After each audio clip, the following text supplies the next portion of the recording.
Now we're continuing learning about inductive reasoning, which are arguments that are not provable by their structure. Even if the premises are true, it doesn't necessarily guarantee that the conclusion is true. An example might be something like, I played golf on this golf course hundreds of times and haven't been struck by lightning. So I think if I play golf here today, I'm not going to be struck by lightning.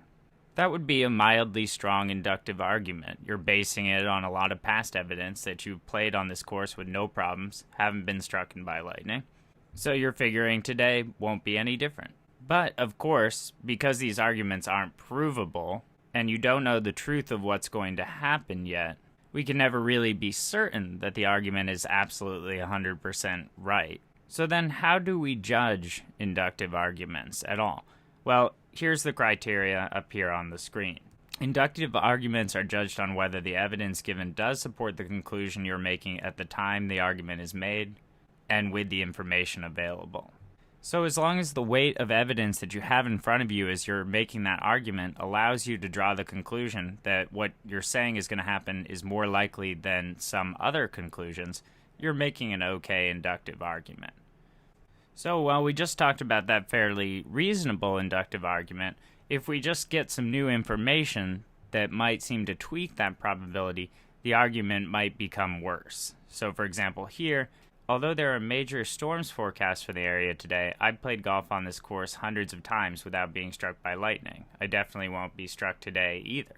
Well, now that we know that there's major storms in the area, it might very much change the calculus, and perhaps we think that this person's argument is a lot weaker. They shouldn't be concluding that they definitely won't be struck today either. That past experience no longer looks like the most important evidence. It looks maybe a little bit more important that there's major storms here.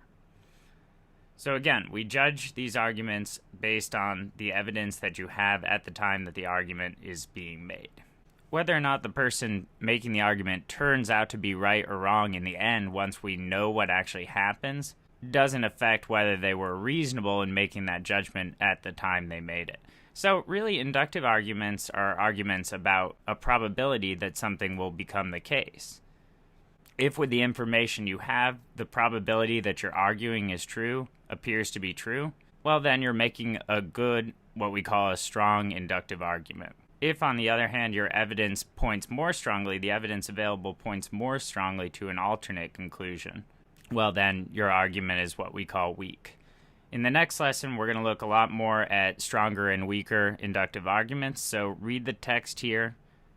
We'll cover this ground nice and slowly so you can get a good handle on inductive reasoning, and then we'll be ready to move on.